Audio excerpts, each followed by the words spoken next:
Assalamualaikum warahmatullahi wabarakatuh. Halo Sobat Traderpreneur dimanapun Anda berada, salam sejahtera bagi kita semua. Selamat datang kembali di channel Didimax Official. Tentunya bersama saya kembali, Widiansyah Muhammad Kahfi, trading analis dari Didimax. Nah, di kesempatan video kali ini saya akan bagikan gratis nih tips-tips bagaimana caranya supaya trading aman, baik, dan benar. Tentunya dengan manajemen resiko. Nah, di sini saya akan bahas bagaimana sih caranya manajemen resiko yang baik atau yang ideal. Begitu ya, mungkin. Oke, langsung saja. Apa sih manajemen resiko ini? Manajemen resiko adalah bagian yang sangat penting dalam trading, teman-teman tentunya. Trading adalah sebuah bisnis dengan tujuan memperoleh keuntungan, tentunya kan betul. Dan untuk mendapatkan keuntungan, tentunya kita mesti memperhitungkan kerugian potensial yang akan terjadi. Tentunya kan, ya pasti namanya bisnis itu kan ada yang namanya udah biasa kan untung dan rugi tersebut. Nah, bagaimana sih caranya supaya bisa meminimalisir resiko tersebut? Mungkin teman-teman udah pernah dengar juga ya, trading itu adalah high risk dan high return. Tentunya itu sangat salah sekali teman-teman kayak gitu. Kenapa saya bilang salah sekali? Karena betul, high risk high return itu yang belum tahu ilmunya atau yang belum tahu edukasinya kayak gitu. Nah, kalau kita udah tahu edukasinya, kalau kita udah tahu ilmunya, teman-teman itu menjadi high return low risk. Tentunya dengan ilmu yang sangat mumpuni. Oke. Nah, seorang yang tidak mempunyai manajemen resiko dapat menjadi tidak terkontrol, tidak ada pegangan, dan akan susah untuk mencapai suatu keberhasilan tentunya. Karena tidak selamanya kita bisa beruntung terus tentunya. Ya pasti, tadi sudah saya singgung juga, namanya bisnis itu udah jelas ada untung dan rugi. Nah, sebagus apapun analisa dan prediksi teman-teman, tapi bila tidak diimbangi oleh manajemen resiko, maka hasilnya akan nol. Karena tidak setiap saat kita dapat selalu sukses ataupun profit. Nah, di sini teman-teman bisa garis bawahi bahwa apapun tekniknya, apapun metode tradingnya, itu harus menggunakan manajemen resiko tentunya. Karena tidak ada yang namanya analisa itu 100% selalu akurat, teman-teman, kayak gitu. Manajemen resiko berguna untuk mengantisipasi hal yang terburuk yang bisa terjadi, karena di segala jenis usaha ataupun trading tidak akan bisa selalu lancar. Teman-teman harus mempersiapkan perisainya terlebih dahulu. Nah, di sini manajemen resiko adalah sebagai perisai buat teman-teman untuk meminimalisir kerugian tersebut. Kayak gitu. Oke, langsung saja tanpa panjang lebar lagi, berikut praktek singkatnya mengenai manajemen resiko dalam perdagangan forex. Yang pertama, mengatur resiko dan lot. Nah, teman-teman garis bawah ya, saya ulangi, mengatur resiko dan lot. Nah, idealnya untuk manajemen resiko ini di forex adalah berkisar 3-5% per trade. Nah, misalkan gimana sih prakteknya atau studi kasusnya? 3% sampai 5% per trade itu. Jadi, misalkan modal balance teman-teman adalah di $10.000. Resiko yang teman-teman inginkan atau resiko yang teman-teman berani itu 3%. Maka berarti resikonya adalah 3% dikali 10.000 sama dengan $300 kurang lebih ya, atau kurang lebih. Nah, dari contoh tersebut, bila open posisi trading teman-teman adalah dengan volume satu lot reguler ya, yang per poinnya itu $10, maka target profit dan stop loss teman-teman itu bisa teman-teman atur menjadi 30 pip atau 30 poin. 3 poin, sorry ya, teman-teman. Atau 30 pip. Tetapi jika volume lot yang teman-teman pergunakan adalah 0,5 lot, nah tadi kan kita pakainya tuh 1 lot. Nah, sekarang itu menjadi 0,5 lot nih. Maka TP dan SL-nya adalah 60 pip atau 6 poin kayak gitu. Jadi bisa dikalikan. Nah, di sini saya garis bawahi juga. Jadi kalau teman-teman pengen aman nih, misalkan 1 lot gitu kan.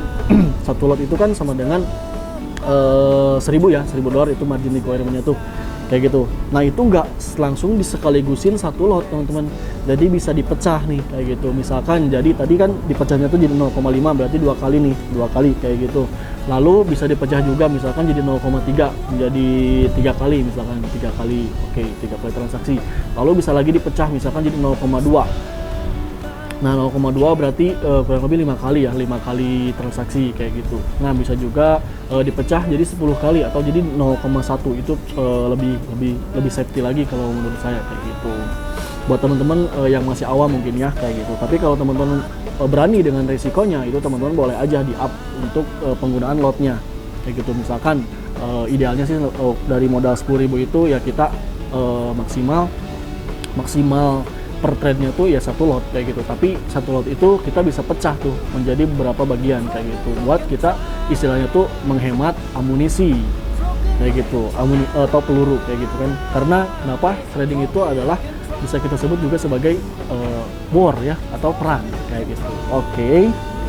Nah alternatif lain dari contoh soal tersebut, teman-teman juga boleh melakukan dengan cara masuk bertahap. Nah, di sini nih, misalkan 0,1 lot sebanyak 5 kali sebagai proses averaging untuk TP dan sales 60 pips tersebut kayak gitu. Nah, di sini tidak menutup kemungkinan juga teman-teman. Jadi ada di mana yang namanya konsep averaging. Kenapa sih harus konsep averaging? Misalkan dari kita nih OP buy ternyata harga malah turun. Nah, itu kita bisa averaging down ya kayak gitu. Jadi kita bisa tunggu si harga itu di harga support bawahnya atau harga support terdekatnya lagi. Nah kita bisa masuk lagi kayak gitu. Nah kenapa kita konsep averaging? Ya minimal kita bisa BEP atau break even point kayak gitu. Jadi kita menyelamatkan transaksi yang pertama kayak gitu. Ya syukur-syukur averaging itu kita bisa mendouble gitu. Jadi 2 kali lipat tuh untuk profitnya kayak gitu. Tapi minimal ya break even point kayak gitu, atau BEP ya. Nah TP atau target profit dan SL atau stop loss hendaknya harus lebih besar TP atau berimbang kayak gitu. Nah, di sini kita berbicara tentang risk to reward ratio kayak gitu. Jadi TP dan SL itu harus lebih besar TP-nya kayak gitu. Misalkan TP-nya itu 60 pip dan stop loss-nya itu 30 pip. Nah, di sinilah risikonya lebih kecil, terus return-nya lebih besar kayak gitu. Nah itu untuk idealnya teman-teman transaksi di pasar forex kayak gitu. Nah kenapa sih harus seperti itu? Agar risk dan rewardnya bisa seimbang. Nah atau teman-teman juga bisa ya minimal itu 1:1 ya. Jadi TP-nya misalkan 50 pip, lalu SL-nya 50 pip. Jangan sampai misalkan TP-nya 30 pip, lalu SL-nya 50 pip. Itu kurang sehat teman-teman kayak gitu. Nah, tetapi jika TP kecil sekali ya dan SL-nya besar, perbedaannya tepat jauh sekali, maka pola trading seperti itu sudah tidak sehat teman-teman. Tadi udah saya bilang juga. Jadi TP itu harus lebih besar daripada SL-nya kayak gitu. Nah, karena kenapa? Sekali terkena SL, maka profit yang teman-teman dapat sebelumnya itu bakal bisa sekaligus habis kembali kayak gitu. Nah, selain itu TP dan SL janganlah terlalu dekat. Tapi kecuali teman-teman yang sudah asik ya dengan teknik scalping, idealnya di sini di atas 30 pip hingga maksimalnya tuh 100 pip. Ini untuk trade-nya intraday ya kurang lebih. Jadi 30 pip hingga maksimalnya kurang lebih di 100 pip kayak gitu. Nah, tetapi betul, penentuan TP dan SL adalah bergantung pula pada strategi trading teman-teman masing-masing. Betul sekali di sini kayak gitu. Nah, kalau biasanya saya untuk penggunaan atau penentuan TP dan SL itu berdasarkan support dan resisten kayak gitu. Nah, oke, yang selanjutnya jangan bertrading dengan cara gambling ataupun plotting menahan loss terus tanpa ingin dilepas merugi. Meskipun sudah jelas terseret jauh sekali, apalagi di forex nih.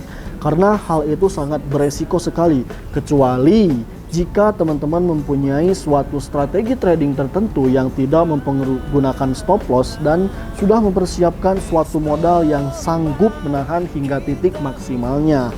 Faktor lainnya adalah jangan bertrading dengan beracuan rasio target yang berlebihan, teman-teman.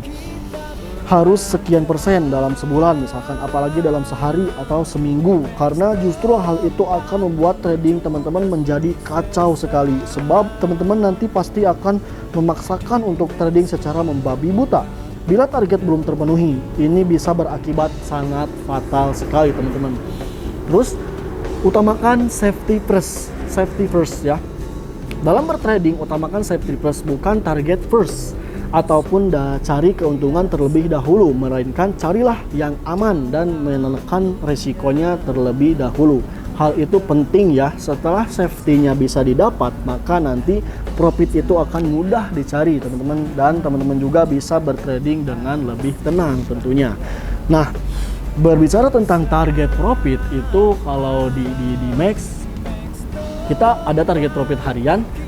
Target profit harian itu nggak muluk-muluk, teman-teman di member ya, kurang lebih itu target profit hariannya tuh ya 1% per hari, itu udah lebih dari cukup katanya untuk teman-teman di member kayak gitu. Nah, ya di sinilah boleh dihitung-hitungkan juga buat teman-teman, kita target profitnya tuh 1% per hari nih kayak gitu. Itu bisa dikalikan dalam akumulasi 1 minggu atau 1 bulan ya. Kayak gitu, itu udah lebih dari cukup. Yang penting konsistensinya, itu yang sangat penting sekali kayak gitu. Jadi intinya secara garis besarnya untuk target profitnya ya jangan terlalu muluk-muluk lah, teman-teman. Itu 1% sehari juga itu udah lebih dari cukup kayak gitu. Oke. Untuk selanjutnya, risk management atau manajemen risiko adalah faktor nomor 1 yang terpenting untuk sukses bertrading. Faktor berikutnya yang ikut menentukan dan harus diimbangi adalah bagaimana strategi trading teman-teman dan teknik analisa marketnya. Nah, saya notice juga buat teman-teman mungkin yang masih sering loss, ingatlah hari esok masih banyak kesempatan lagi. Karena bila hari ini teman-teman merugi, maka besok-besok masih banyak kesempatan lagi untuk meraih profit. Nah, disinilah yang saya maksud, kenapa kita harus menghemat penggunaan lot kayak gitu. Jadi apabila teman-teman hari ini loss, itu teman-teman nanti hari esok atau untuk kedepannya market masih punya untuk peluang potensi profitnya kayak gitu. Jadi teman-teman harus menghemat penggunaan lotnya kayak gitu. Jadi pergunakanlah risk management ini dengan bijak sebagai perisai, teman-teman. Nah, jangan lupa juga buat teman-teman itu harus membuat jurnal trading. Kenapa? Melakukan evaluasi ulang merupakan salah satu cara agar bisa mencapai hasil trading lebih baik. Nah, di sini jurnal trading itu teman-teman untuk melakukan evaluasi ya. Untuk evaluasi ini teman-teman perlu membuat jurnal trading. Nah, kayak gitu. Lakukan transaksi, catat aktivitas trading teman-teman, dan simpan untuk evaluasi di masa depan. Tidak ada ruginya kan mencatat transaksi trading dalam jurnal. Sistem yang bagus, trading yang handal, dan emosi yang terjaga adalah hasil pengalaman di masa lalu. Nah, bagi teman-teman nih yang masih awam mungkin ya, jadi kita harus punya juga jurnal trading. Misalkan kita entry di harga berapa, lalu stop lossnya di harga berapa, lalu TP-nya di harga berapa, dan reason kenapa entry buy atau sell misalkan gitu. Jadi dicatat tuh misalkan di sell di XAUUSD, nah lalu dicatat juga reasonnya tuh kenapa kayak gitu, kenapa kita buy atau kenapa kita sell kayak gitu. Oke, mungkin cukup sekian untuk video kali ini, semoga bermanfaat teman-teman. Di sini saya memegang buku DidiMax Education Center. DidiMax Education Class ini adalah program edukasi selama 3 bulan di DidiMax, selama 3 bulan ya. Nah, di sini isi bukunya itu udah komplit banget nih teman-teman kayak gitu. Jadi bagi teman-teman yang masih awam ataupun yang masih belum tahu tentang dunia trading, gak usah khawatir kayak gitu. Di sini di DidiMax udah semuanya dibahas. Kenapa? Karena di sini udah ada silabusnya nih, udah ada silabus di sini, udah kita rancang sedemikian rupa buat teman-teman untuk mempermudah proses pembelajarannya kayak gitu. Dan mungkin buat teman-teman yang masih sering lost atau yang hopeless gitu kan, masih sering lost lalu menyerah gitu. Nah, disinilah obatnya teman-teman. Jadi nggak usah khawatir. So, tunggu apa lagi? Langsung saja tanya-tanya, boleh banyak trading advisor di DMX, searching aja. Lalu atau bisa juga kita hubungi kita di kontak person, ada ya di deskripsi kayak gitu. Oke, mungkin cukup sekian untuk video kali ini. Semoga bermanfaat dan jangan lupa bagi teman-teman yang belum subscribe dan jangan lupa bagi teman-teman yang belum like juga like ya. Dan jangan lupa juga tekan tombol notifikasinya atau tekan tombol loncengnya agar teman-teman bisa ter-up to date atau yang paling pertama nih nonton video dari kami berikutnya. So, saya akhiri, wabillahi taufiq wal hidayah. Wassalamualaikum warahmatullahi wabarakatuh. Salam profit bersama.